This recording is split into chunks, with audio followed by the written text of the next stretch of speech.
Assalamualaikum warahmatullahi wabarakatuh. Perkenalkan, nama saya Serengina Salsalila, mahasiswi PSPA UMM Angkatan 11, yang saat ini sedang praktik kerja profesi apoteker di UKOT Herbalindo Malang. Pada kesempatan kali ini, izinkan saya membawa suatu topik, yaitu cara pembuatan obat tradisional yang baik atau biasanya disingkat dengan CPOTB. Sebenarnya, apa sih CPOTB itu? Jadi, CPOTB atau cara pembuatan obat tradisional yang baik, yaitu seluruh aspek kegiatan pembuatan obat tradisional yang bertujuan untuk menjamin agar produk yang dihasilkan senantiasa memenuhi persyaratan mutu yang ditetapkan, sesuai dengan tujuan penggunaannya. Poin pertama yaitu perbedaan IOT, IEBA, UKOT, dan juga UMOT. Menurut Peraturan Badan Pengawas Obat dan Makanan Nomor 31 Tahun 2022, IOT atau Industri Obat Tradisional yaitu industri yang dapat membuat semua bentuk sediaan obat tradisional. Yang kedua, IEBA yaitu Industri Ekstrak Bahan Alam yaitu industri yang khusus membuat sediaan dalam bentuk ekstrak sebagai produk akhirnya. Yang ketiga, UKOT, usaha kecil obat tradisional yaitu usaha yang membuat semua bentuk sediaan obat tradisional kecuali bentuk sediaan tablet, efervesen, supositoria, dan kapsul lunak. Yang keempat, UMOT yaitu usaha mikro obat tradisional adalah usaha yang hanya membuat sediaan obat tradisional dalam bentuk param, tapel, pilis, cairan obat luar, dan juga rajangan. Adapun perbedaan antara IOT, IEBA, UKOT, dan UMOT berdasarkan penyelenggaranya, IOT dan IEBA diselenggarakan oleh Badan Hukum Berbentuk Perseroan Terbatas atau koperasi, sedangkan UKOT diselenggarakan oleh badan usaha yang memiliki izin usaha sesuai ketentuan. UMOT diselenggarakan oleh badan usaha perorangan yang memiliki izin usaha sesuai dengan ketentuan yang berlaku. Untuk perbedaan yang selanjutnya yaitu ada di lokasi. Untuk IOT dan IEBA, lokasinya itu ditentukan bebas pencemaran dan tidak mencemari lingkungan. Sedangkan untuk UKOT dan juga UMOT tidak ada ketentuan khusus. Selanjutnya ada perbedaan delegasi kewenangan pemberian izin. Untuk IOT dan IEBA didelegasikan oleh Direktur Jenderal. Untuk UKOT didelegasikan oleh Kepala Dinas Kesehatan Provinsi, sedangkan untuk UMOT didelegasikan oleh Kepala Dinas Kesehatan Kabupaten atau Kota. Untuk perbedaan pada penanggung jawab, pada IOT dan IEBA wajib memiliki 1 orang apoteker warga Indonesia. Untuk UKOT memiliki 1 orang tenaga teknik kefarmasian warga Indonesia yang memiliki sertifikat pelatihan CPOTB. Untuk UMOT tidak ada kualifikasi khusus. Selanjutnya ada persyaratan pemberian izin untuk IOT dan IEBA. Pemohon wajib melampirkan yang pertama ada surat permohonan, lalu persetujuan prinsip, daftar peralatan dan mesin-mesin yang akan digunakan, daftar jumlah tenaga kerja beserta tempat penugasannya, yang kelima diagram atau alur proses produksi masing-masing bentuk sediaan obat tradisional dan ekstrak yang akan dibuat, yang keenam fotokopi sertifikat upaya pengelolaan lingkungan hidup dan upaya pemantauan lingkungan hidup atau analisis mengenai dampak lingkungan hidup, yang ketujuh rekomendasi pemenuhan CPOTB dari Kepala Badan dengan melampirkan berita acara pemeriksaan dari Kepala Balai setempat, dan yang terakhir ada rekomendasi dari Kepala Dinas Kesehatan Provinsi. Persyaratan pemberian izin untuk UKOT. Yang pertama ada surat permohonan, yang kedua ada fotokopi akta pendirian, yang ketiga susunan direksi atau pengurus dan komisaris atau badan pengawas, yang keempat ada fotokopi KTP, yang kelima ada pernyataan direksi atau pengurus dan komisaris atau badan pengawas yang tidak pernah terlibat pelanggaran peraturan perundang-undangan di bidang farmasi, yang keenam fotokopi bukti penguasaan tanah dan bangunan, yang ketujuh surat pernyataan kesanggupan pengelolaan dan pemantauan lingkungan hidup, yang ke-8 surat tanda daftar perusahaan, yang ke-9 fotokopi surat izin usaha perdagangan dan juga fotokopi NPWP. Untuk persyaratan pemberian izin UMOT, Kurang lebih sama seperti UKOT, namun ada beberapa perbedaan di poin-poin tertentu. Yang pertama di poin C, yaitu susunan direksi atau pengurus dan komisaris atau badan pengawas dalam hal permohonan bukan perseorangan. Lalu pada poin G, surat tanda daftar perusahaan dan hal permohonan bukan perseorangan. Lalu di poin H, fotokopi surat izin usaha perdagangan dalam hal permohonan bukan perseorangan. Lalu selanjutnya ditambahkan dengan poin J, yaitu fotokopi surat keterangan domisili. Selanjutnya ada sertifikasi CPOTB. Pertama-tama kita harus tahu dulu, apa sih sertifikat CPOTB? Sertifikat CPOTB adalah dokumen sah yang merupakan bukti bahwa industri dan usaha obat tradisional telah memenuhi seluruh persyaratan teknis CPOTB dalam membuat satu jenis bentuk sediaan obat tradisional. Sertifikat CPOTB terdiri atas dua jenis. Yang pertama ada sertifikat CPOTB dan yang kedua ada sertifikat pemenuhan aspek CPOTB secara bertahap. Berikut adalah alur pengurusan sertifikasi CPOTB. Pertama-tama, pemohon membuat akun di http://sertifikasi.pom.go.id. Kemudian, pemohon membuat permohonan sertifikasi CPOTB. Selanjutnya, pemohon melakukan entry data secara elektronik dan diupload dokumen-dokumen pendukung. Kemudian, Badan POM akan menerima permohonan dan dokumen tersebut. Selanjutnya, Badan POM akan melakukan evaluasi. Apabila masih tidak lengkap, maka pemohon wajib melakukan entry data kembali. Namun, apabila sudah lengkap, maka akan keluar surat perintah pembayaran. Setelah pemohon melakukan pembayaran, maka Badan POM akan melakukan inspeksi sarana. Kemudian akan terbitlah surat hasil inspeksi. Lalu, pemohon akan membuat dan menerapkan CAPA. CAPA atau tindakan perbaikan dan pencegahan adalah suatu kegiatan untuk mengatasi ketidaksesuaian terhadap standar, pedoman, maupun ketentuan perundang-undangan yang berlaku. Badan POM kemudian akan menerima CAPA dan akan melakukan evaluasi. Apabila sudah lengkap, akan diterbitkan sertifikasi CPOTB. Terkhusus untuk CPOTB secara bertahap, wajib melampirkan surat rekomendasi pemenuhan CPOTB secara bertahap. Keunggulan e-sertifikasi dibandingkan pengajuan sertifikasi secara manual. Yang pertama, pemohon dapat mengajukan permohonan kapanpun dan dimanapun. Yang kedua, proses dapat dimonitor oleh pemohon. Yang ketiga, timeline proses sertifikasi lebih singkat, yaitu maksimal 35 hari kerja. Seperti yang saya sudah jelaskan sebelumnya, jadi sertifikat itu dibagi menjadi dua. Ada sertifikat CPOTB all aspek dan juga sertifikat CPOTB bertahap. Untuk sertifikat CPOTB all aspek itu masa berlakunya selama 5 tahun sejak diterbitkan. Kemudian untuk sertifikat CPOTB bertahap itu masa berlakunya selama 3 tahun sejak diterbitkan. Dan untuk sertifikat CPOTB bertahap itu hanya dapat diperpanjang sebanyak 3 kali. Apabila sudah 3 kali perpanjangan, maka CPOTB bertahap wajib naik ke tahap berikutnya.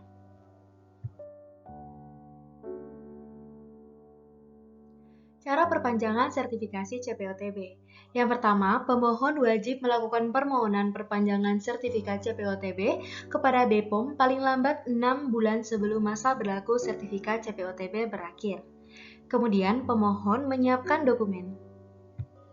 Dokumen yang dimaksud yaitu yang pertama ada dokumen induk, lalu ada surat persetujuan penggunaan fasilitas bersama, lalu ada sertifikat cara pembuatan obat yang baik yang masih berlaku, kemudian ada sertifikat CPOTB, dan yang terakhir ada berita acara pemeriksaan dari inspeksi rutin bersama CAPA selama 2 tahun terakhir. Kemudian akan dikeluarkan surat pemberitahuan perintah bayar. Setelah pemohon melakukan pembayaran, maka akan dilakukan perpanjangan sertifikat CPOTB yang dibagi menjadi 2. Yang pertama yaitu yang memerlukan inspeksi. Hal ini akan terjadi jika berdasarkan hasil pengawasan terakhir dengan temuan atau adanya potensi. Yang pertama, penurunan keamanan, khasiat, dan mutu produk obat tradisional, dan penyimpangan peredaran obat tradisional kepada fasilitas atau pihak yang tidak memiliki kewenangan. Yang kedua ada perpanjangan sertifikat CPOTB yang tidak memerlukan inspeksi, yang berdasarkan hasil pengawasan terakhir yang tidak terdapat temuan atau potensi, sama seperti yang tadi, penurunan keamanan, khasiat, dan mutu produk obat tradisional, dan penyimpangan peredaran OT kepada fasilitas atau pihak yang tidak memiliki kewenangan. Selain dilakukan perpanjangan, sertifikasi CPOTB dapat dilakukan juga perubahan. Jadi, pemohon melakukan permohonan perubahan sertifikat CPOTB kepada BPOM paling lambat 6 bulan sebelum masa berlaku sertifikat CPOTB berakhir. Ada dua jenis perubahan sertifikasi CPOTB. Yang pertama ada perubahan administrasi, yaitu perubahan nama badan hukum dan perubahan alamat tanpa perubahan lokasi. Yang kedua yaitu perubahan fasilitas, yang terdiri dari A. Memerlukan inspeksi dan yang B. Tidak memerlukan inspeksi. Perubahan fasilitas yang memerlukan inspeksi dapat berupa yang pertama, penambahan ruangan terkait perubahan kapasitas produksi dengan perubahan terhadap kelas pembersihan. Yang kedua, perubahan sistem tata udara pada ruang produksi. Yang ketiga, penambahan gudang di luar alamat yang tercantum pada izin sarana.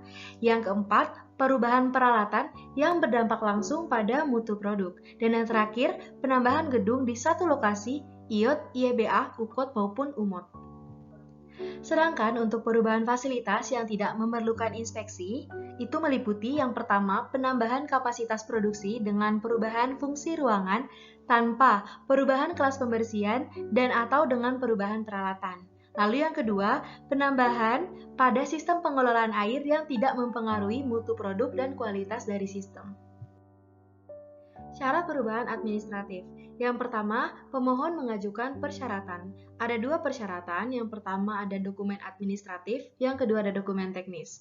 Dokumen administratif berupa surat permohonan, sedangkan dokumen teknis berupa dokumen pendukung terkait perubahan administratif. Kemudian, BPOM menerbitkan surat pemberitahuan perintah bayar. Setelah pemohon melakukan pembayaran, BPOM akan melaksanakan evaluasi atas permohonan perubahan administratif. Kemudian, BPOM akan menerbitkan keputusan berupa persetujuan perubahan sertifikat CPOTB paling lama 5 hari. Syarat perubahan fasilitas yang memerlukan inspeksi. Pemohon melampirkan persyaratan administratif yang dibagi menjadi dua. Ada dokumen administratif dan dokumen teknis yang meliputi daftar perubahan fasilitas dan dokumen pengendalian perubahan dan dokumen pendukung terkait perubahan. Kemudian, BPOM akan melakukan verifikasi menggunakan mekanisme yang dilanjutkan dengan clock on dan dihentikan clock off terhadap pemenuhan persyaratan. Selanjutnya, BPOM akan menerbitkan pemberitahuan pembayaran. Setelah pemohon melakukan pembayaran, maka BPOM akan melakukan inspeksi sarana paling lama 5 hari. Selanjutnya, setelah melakukan inspeksi, BPOM akan menerbitkan keputusan berupa hasil inspeksi, ada penambahan, persetujuan, maupun penolakan. Untuk perubahan fasilitas yang tidak memerlukan inspeksi, pertama-tama pemohon melampirkan dokumen administratif dan dokumen teknis. Selanjutnya, permohonan perubahan fasilitas yang tidak memerlukan inspeksi disampaikan melalui notifikasi kepada Kepala Badan. Selanjutnya, BPOM menerbitkan pemberitahuan pembayaran. Setelah pemohon melakukan pembayaran, maka BPOM akan melaksanakan evaluasi atas permohonan perubahan fasilitas yang tidak memerlukan inspeksi paling lama 6 hari. Setelah itu, BPOM akan menerbitkan keputusan berupa hasil inspeksi, yaitu perbaikan, persetujuan, maupun penolakan. Selanjutnya ada perpanjangan sertifikasi secara bertahap. Yang pertama disampaikan oleh UKOT atau UMOT kepada BPOM paling lambat 6 bulan sebelum masa berlaku CPOTB secara bertahap berakhir. Kemudian, BPOM melakukan evaluasi berdasarkan berita acara pemeriksaan dari inspeksi rutin bersama perkembangan CAPA selama 2 tahun terakhir. Yang kedua, riwayat produk yang diedarkan. Dan yang ketiga, hasil inspeksi perpanjangan sertifikat. UPT BPOM akan melaksanakan inspeksi paling lama 6 hari. Kemudian, Kepala UPT BPOM menerbitkan keputusan berdasarkan hasil inspeksi. Yang pertama akan dilakukan penolakan jika berdasarkan hasil inspeksi UKOT atau UMOT tidak memenuhi aspek CPOTB yang dipersyaratkan. Yang kedua ada perbaikan apabila melalui tambahan data jika berdasarkan hasil inspeksi UKOT atau UMOT diperlukan perbaikan terhadap aspek CPOTB yang belum dipenuhi. Dan yang terakhir ada hasil persetujuan berupa rekomendasi Kepala BPOM untuk menerbitkan sertifikasi pemenuhan aspek CPOTB secara bertahap jika berdasarkan hasil inspeksi UKOT atau UMOT telah memenuhi aspek CPOTB yang dipersyaratkan. Untuk perubahan sertifikasi secara bertahap agak sedikit berbeda dengan sertifikasi CPOTB al-aspek. Untuk sertifikasi bertahap hanya ada perubahan pada administratif, yaitu nama badan hukum dan juga alamat tanpa perubahan lokasi, dan tidak memiliki perubahan terhadap perubahan fasilitas. Usaha mikro obat tradisional atau UMOT dan usaha kecil obat tradisional atau UKOT menerapkan beberapa aspek dari CPOTB atau yang biasa kita sebut CPOTB bertahap. Pada CPOTB bertahap terdiri dari 3 tahap, ada tahap 1, tahap 2, dan juga tahap 3. Untuk tahap 1 ada sanitasi hygiene dan juga ada dokumentasi.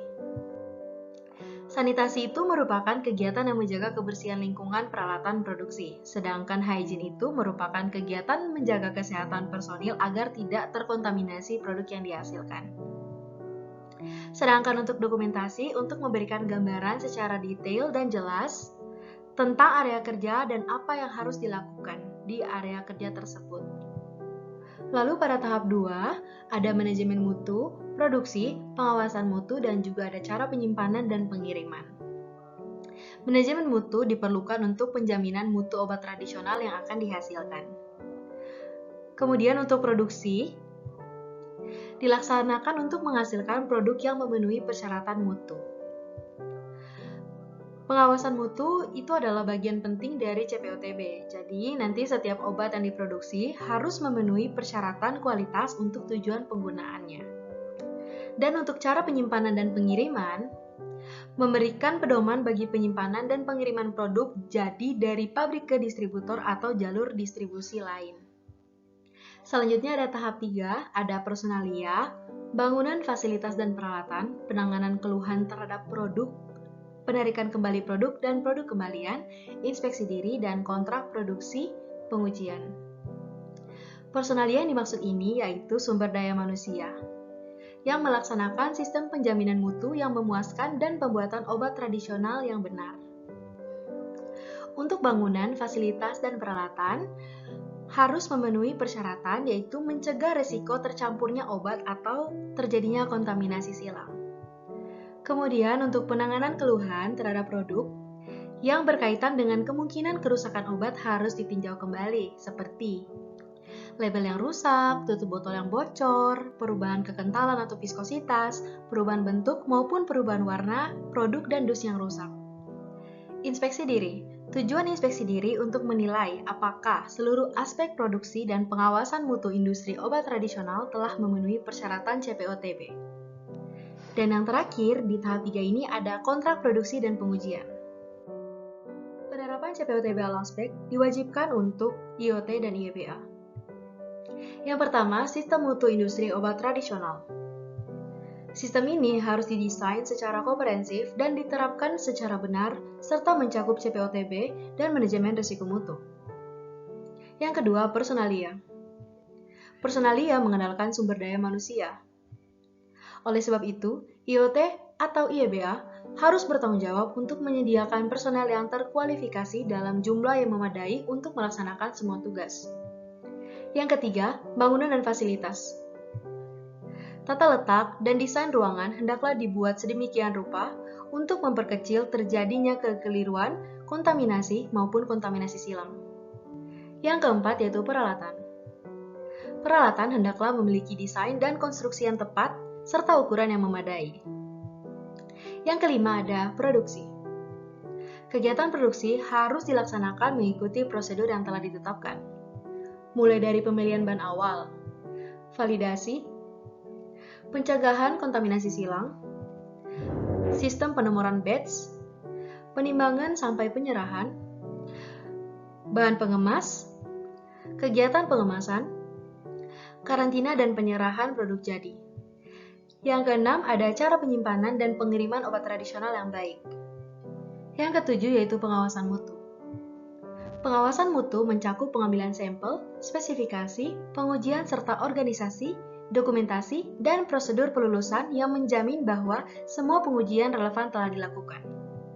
Yang kedelapan ada inspeksi diri, audit mutu, dan audit persetujuan pemasok. Penyelenggaraan audit mutu berguna sebagai pelengkap inspeksi diri. Audit mutu ini meliputi pemeriksaan dan penilaian semua atau sebagian dari sistem manajemen mutu dengan tujuan spesifik. Kepala pemastian mutu bertanggung jawab untuk memberi persetujuan pemasok yang dapat diandalkan, memasukkan bahan awal maupun bahan pengemas yang memenuhi spesifikasi yang telah ditentukan. Yang kesembilan ada keluhan dan penarikan produk. Sistem keluhan dan penarikan produk harus tersedia untuk mencatat, menilai, menginvestigasi, serta mengkaji keluhan termasuk potensi cacat mutu dan jika perlu melakukan penarikan obat tradisional dari jaringan distribusi. Yang ke-10 ada dokumentasi.